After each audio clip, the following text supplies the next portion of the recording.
talk to you, the last animal I'll talk to you about is the ox.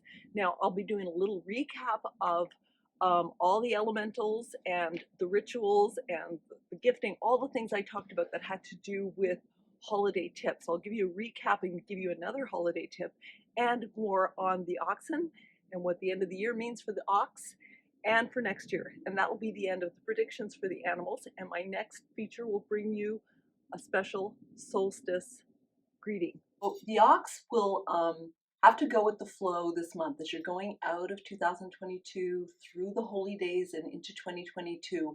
It's going to be really important to look at your environment and see what you have to shift up.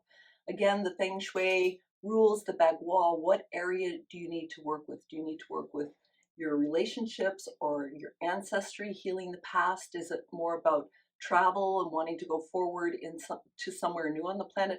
Wherever it is, look at the Bagua map and see the area in your house that you really should work with, whether you're using three-door or the compass school, which is my primary way of working with Feng Shui, is the actual direction.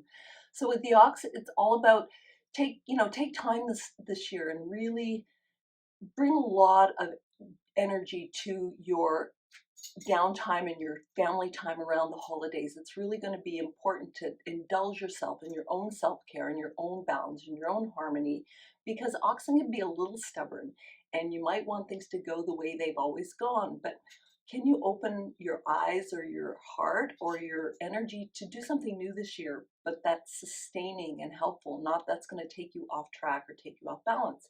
Now, as you go into 2023, your luck can be really powerful this year, but you really have to go after what you want. It's not about, I think I want this. It's about, I'm going to get this, and this is what I'm going to do about it. So for ox this year, there's a little bit more about being aggressive in the world, watching for the opportunities, taking those opportunities, and really sinking into what you can do with those opportunities. So that's what I'll say about the ox, and it can be a great year for you. Just be really, really proactive and self-care. Telling everybody self-care this year as we go out of this year, especially going into next year. Now, for the Feng Shui tips, I've gone through 5 different elements, and I'm just going to recap those for you. So we started off in the east because that's where the tiger and the rabbit live, and what I was talking about is harmonizing. And because that area is so young and so about like getting up and doing things, what I'm saying this year is really watching how much you want to do and can do versus what you really need to do for self. So the harmonizing is not just in your behavior, but also in your space, like going into all these different locations in your home and just seeing what little things you can tweak in your place to make it more powerful for you. The next one is fire.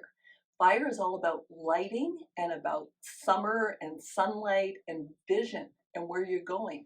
So I love to talk about having a view, seeing where you're going in life. But in your home in the holidays, it's about, placing things on angles for a couple of weeks just to see how that feels. Will that remind you you can go in a new direction? Things like this are very symbolic. Where you're putting your lighting, where you want to light up your life, looking at the bagua, seeing what places you want more energy and putting lighting there to light those up. Kind of comes from the heart. The next one is earth. Now the earth energy is all about sustenance because the mother earth gives us what we need to grow and nurture. And this year it's about really sharing that with others, like bringing people gifts of like simple food that you make, whether it's cookies or a turkey leg after the big day, or whatever your cultural practices are around your sustenance, is sharing it with people that don't know about that and telling them about it.